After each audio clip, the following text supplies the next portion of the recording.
Next speaker topic is the fast and curious harnessing of AI in financial data extraction at scale. Nikola Popov, who is a tech lead at Lexis Solutions, will offer a compelling case study on using AI in financial data extraction at scale. His session details an unorthodox approach to revolutionizing data processing, achieving 40 times speed at the increase and 80% cost deduction. Attendees will... It's actually more. You'll tell us all about it. My microphone is... Oh, no, can it's you guys good. hear me? Oh my God. It's my good. voice is so annoying. Yeah, you'll see when you get here. Okay. Attendees will learn about the research and development process, AI tools, and prototyping strategies that lead these remarkable results. Nikola, welcome stage. Thank you very much. Yeah. Hello, guys. So this is my first lecture ever. And what I'm trying to do is I'm going to try to be more open with the audience and try to, get more active discussion during the lecture. It's going to be around 15 minutes, my speak. But this allows me to be open during the lecture to have questions being asked and answered. So I highly encourage it. One thing I need to note, though, is that I am sometimes making very inappropriate jokes, so I apologize in advance. And so let's begin. So first of all, about me, I'm actually not a tech lead. I'm actually a solutions architect with 17 years of full-stack development experience. And these are the companies that I'm representing today. And actually, I don't have a typical tech background because I am actually bachelor in economics. So first of all, before I go to the main part of the lecture, I want to show you something that I wouldn't say proud, but it's my first big success. It was 16 years ago, in 2008. First of all, are there any Bulgarians in the audience? One Bulgarian. Just one Bulgarian. You're Bulgarian as well? Wow, okay, I'm ecstatic. All right, so if you guys remember, there was, in Bulgaria, it's called the BG Top. This is a platform that was ranking websites, and basically the users vote which website is the most deserving to win the monthly award. So that, in August of 2008, is my own website. It was called korove.info, and it had 100K monthly visitors. Basically, back then, this was the social media wave. We had a lot of social medias. In Bulgaria, the most notable ones were kefche.com, which was for kids, and the other one was vbox7.com, which was for videos. And basically, you had, like every social media, you had walls where you could put your own text, HTML, and whatever, and basically this website did that. It enhanced your profile. It gave you the code to enhance your profile. So you had GIFs, you had HTML, and yeah. I'm going to show you how the website looked just in a second. Okay, so this is how it looked. Basically, it had sections, and in each section, you just had images or elements, and you could select the element you like, and you just paste it in your profile. And now I'm going to show you the biggest reason for our success. Could you guess what that reason was? Why was this website so successful? It's so, look at it. It looks ridiculous. Okay, nobody has an answer, but here it is. I was expecting... Nobody's laughing. You don't get my jokes. Mute my microphone, as I told you, if I'm making inappropriate joke. So yeah, we caught the emo trend, and it was so viral back then that it boosted our website as well. This is the team. This is the only website. I've done many projects since then, and this is the only project that I had my name on it. And this is my nickname. It was Jack Daniels. I didn't have a good taste for whiskey back then. Now it's a little bit better. And yeah, Uh, one really cool thing about it is we actually also had a sponsor. You can see in the bottom. Wait, this is not working. Oh, there it is. dhstudio.eu. He gave us, could you imagine? He gave us €5 per month for listing all these banners for him. And we had to, oh my God, you guys are not so engaging. Anyway, so that's enough with my background.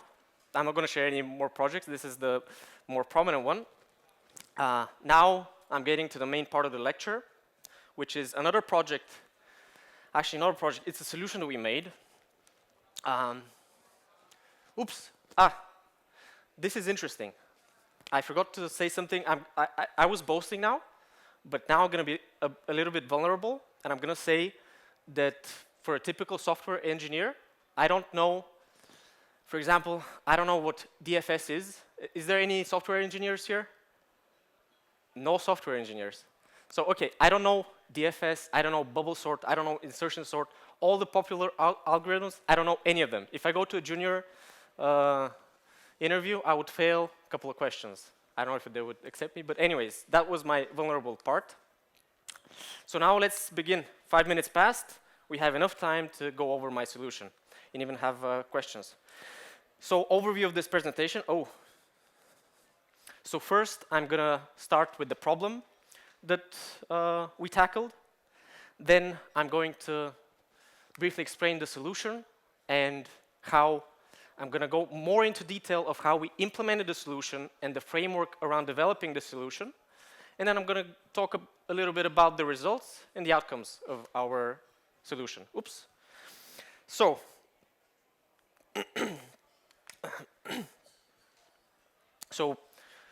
one really big problem for many companies anywhere, really. I forgot to say I'm from Bulgaria, by the way. So this solution currently applies for Bulgaria, for the Bulgarian market, but it's applicable in other markets as well.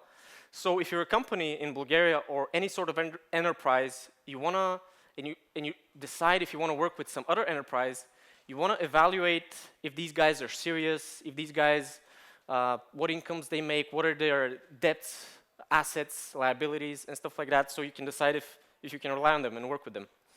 And it's a big issue because you're taking risk with every company you decide to work for, whether you're a bank, whether you're just a small company and you decide to work with someone, it's a big risk. So let me try to explain how it works currently in Bulgaria. If you want to access the public registry data for a company, see its balance sheet, see its income and expenses statement, there is a public registry. And in that public registry, every private company is mandated by law to publish their reports every year, financial reports. That is the income and expenses and balance sheet. And it's scanned PDF. Those are scanned PDFs, and in Bulgaria, there's like 3 or 4 different accounting standards, depending on the size of the company. There's also international accounting standards, which allow for very, I would say, different way of representing these reports. They're very, very different. I will show a couple of examples in a second.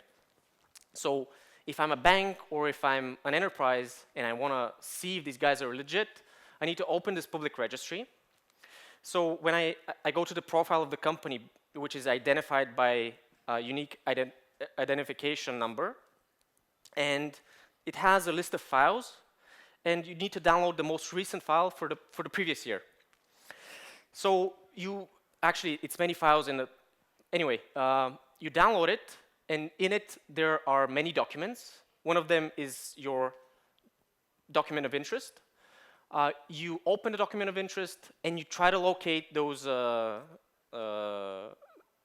pages that contain the balance sheet and the income statement. And after that, if you're an expert accountant or risk assessor, or I don't know, data analyst, you then want to extract those fields and map them into structured data and then plug them into software or any other ways of identifying risk. So if you're highly, highly trained and competent, all this process is going to take you about 30 minutes. And based on the salary data from the last couple of years, that would be at least 10 euro per report.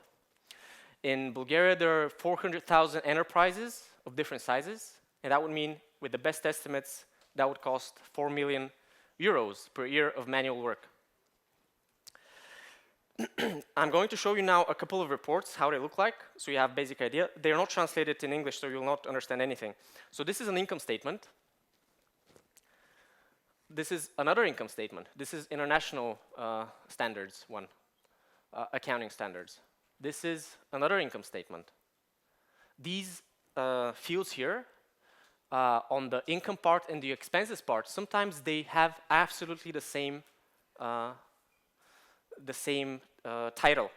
So you can't rely on string similarity to map the fields, to structure data alone.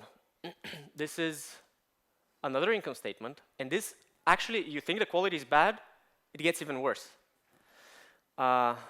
This is a balance sheet. This is a balance and income statement, which are in a different accounting standards. These are for small companies. This is another balance sheet with pretty bad quality. Okay, I skipped over. So yeah, you can see it's a problem to do it. So what is the solution? So what we tried to do is to leverage the latest AI advances, the latest AI tools, which are probably costing trillions and trillions of dollars to reach this point, to accelerate the process of data acquisition, data consolidation, and data refinement. And also in the whole process, we also involved humans. There was no way we could do a reliable result without having humans in the system. And now I'm going to make a little bit of overview of the whole architecture of the system and how it worked. I'm going to go a little bit into detail of what frameworks we used. And by the way, does anyone have any questions by now? Nobody, okay. So I'm going to go into the implementation now. So the basic way of the whole system working is, the first part is we have scrapers to replace the part where the humans are going and downloading these documents. So we have scrapers that are going through millions of records. We know all the companies that exist and have ever existed, and these scrapers are running 24/7 to download the most recent reports. Then after downloading these reports, we have an algorithm, classification algorithm, which splits the PDFs, the files, into pages, and then classifies what each page is, whether it's a balance sheet, whether it's an income statement, whether it's international accounting standard, or whether it's nothing, whether it doesn't contain any data that we don't need to extract. So after that, each page that is relevant, which is a balance sheet or an income statement, is going through another algorithm for extraction, which combines many different elements, algorithmic extraction and AI. And then the next step is to verify the extraction. Through mathematical relationships, we can identify if there is anything wrong in the report, if any values are incorrect, because they're all interrelated. And the last part is the data refinement, because around approximately 14% of reports need additional refinement because of really bad scans. Companies are submitting wrong documents. Companies are submitting reports for different years or for different companies overall. And we need to verify all that. Or different currencies even. There's like 20 or 30 different things a company can fail in submitting their report. I'm going to go now over the system architecture, the overview of it. So basically, this is the way that the whole thing works. It starts with the scraping. The blue blocks are basically, we call them robots. These are algorithms that you can deploy them anywhere on any machine. They are Dockerized, and you can employ as many as you want, and they're all reading from this job queue. So what that means is we start with the most basic job for scraping a company by its identification number. So this scraper here, the scraping robot, or 15 workers, one of these workers takes this job from here, and it downloads the latest documents.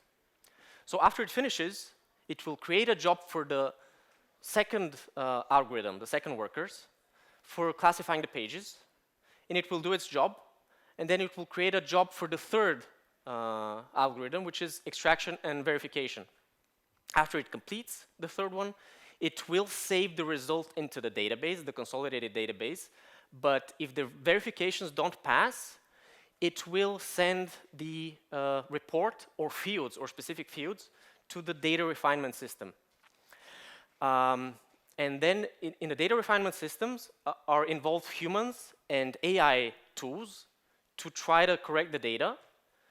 And there's 5 different levels of refinement, depending on the expertise of the human. Because there's like the most basic, I will show you now in a second, the most basic way of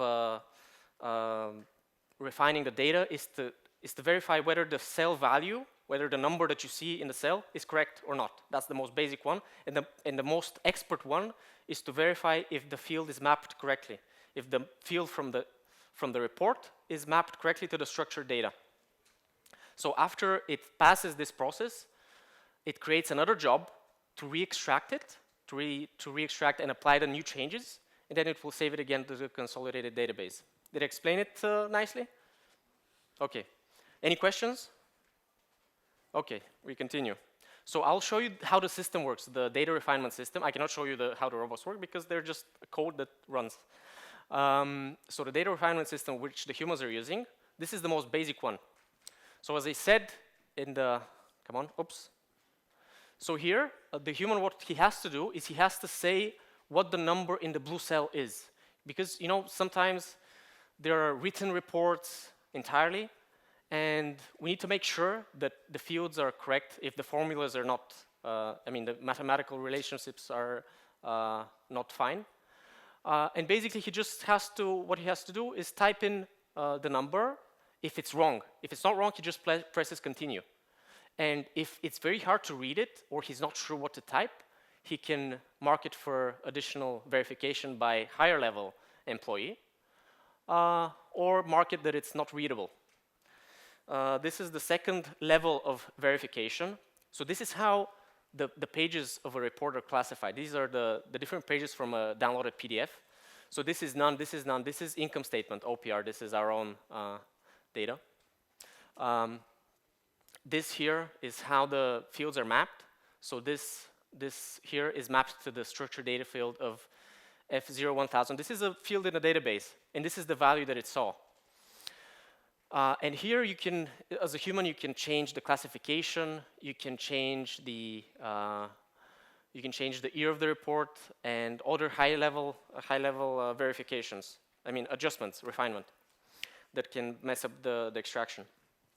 And this is the most expert type of verification, where you zoom in on the image and you see where each of the fields, the titles is mapped. So this field here is mapped to F1500, 1500, okay, I will,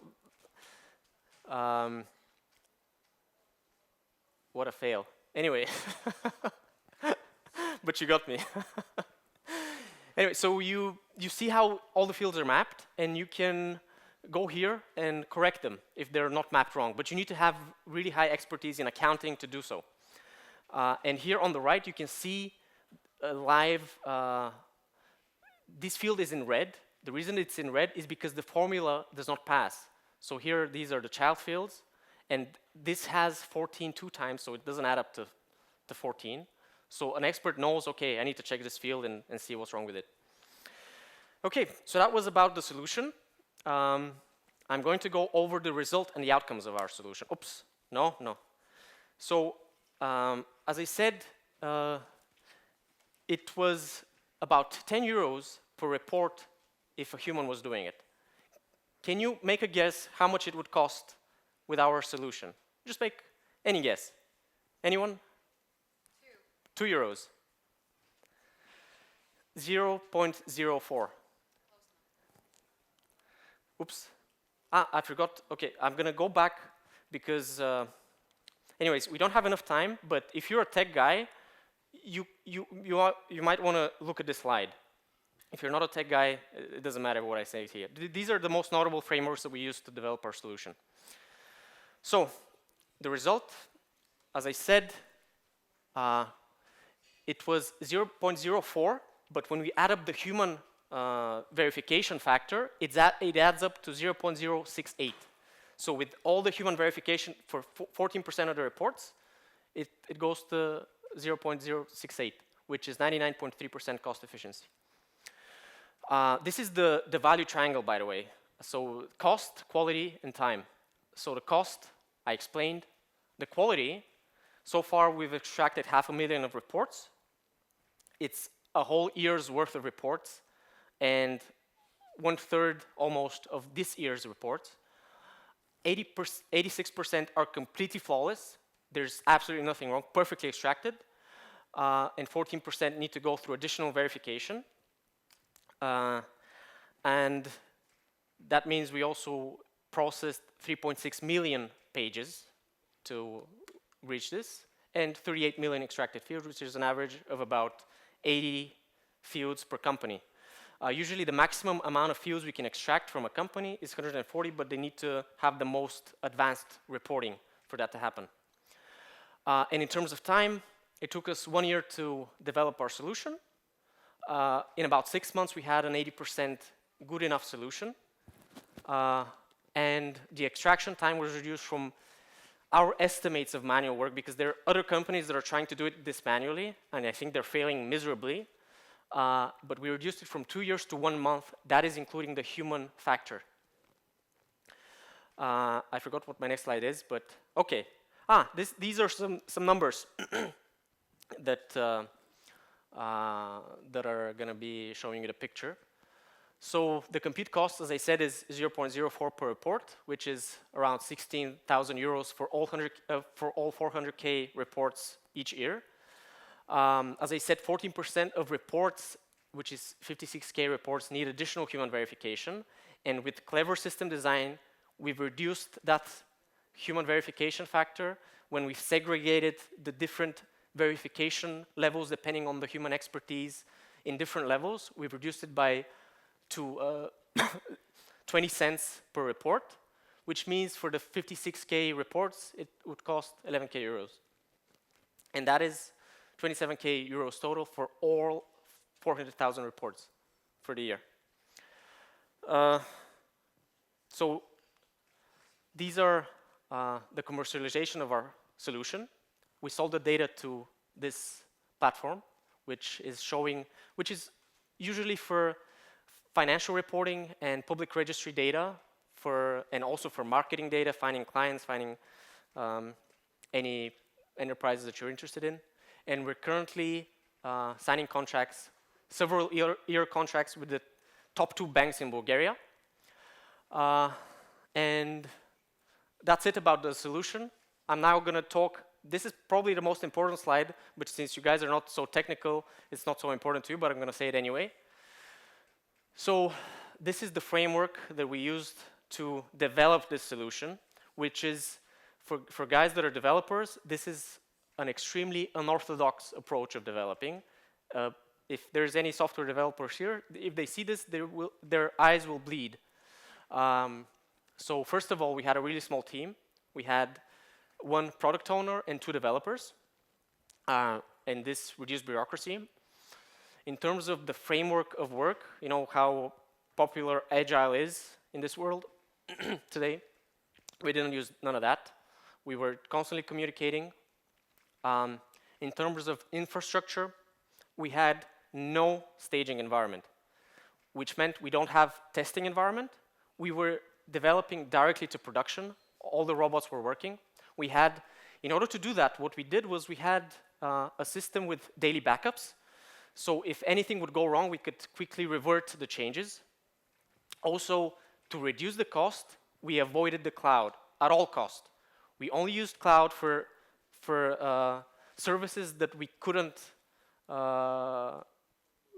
that we couldn't develop ourselves, but we did not have any infrastructure on the cloud, any.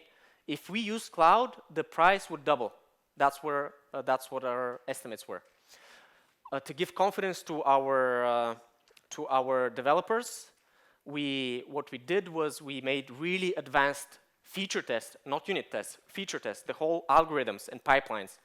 So every time we would iterate and produce code, we would immediately know if the code was improving the algorithm or breaking it, and we could revert it. And all of these elements that I just described allowed for really fast-paced prototyping. We had multiple iterations each day, sometimes even hundreds of iterations each day. No code review at all. We're both senior developers, very, very senior. And we just kept pushing directly to production. And one interesting fact, we never had to use a daily backup. We had the whole infrastructure that if something went wrong, we could revert it, but we never had to use it. So I'm going to go quickly over what I just described. The problem was inefficient and costly risk assessment for small and medium enterprises. The solution was to create an AI-powered data acquisition and consolidation tool. How we did it is we had scraping algorithms, classification algorithms, data extraction algorithms, and verification and refinement algorithms. Our key enablers that made this possible was our small team, our lean development framework, and on-premise infrastructure.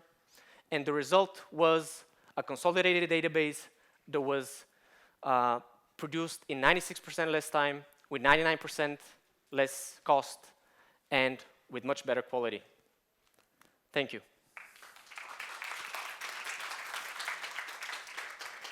I'm open to questions.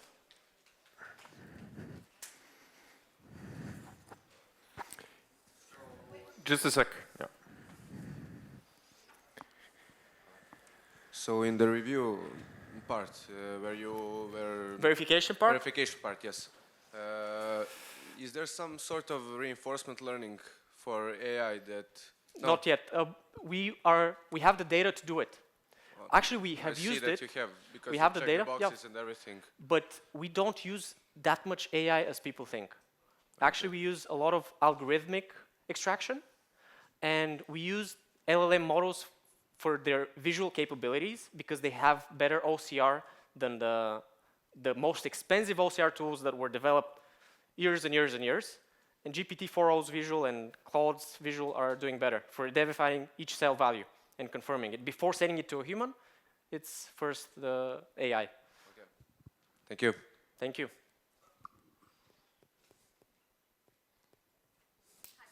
Hello?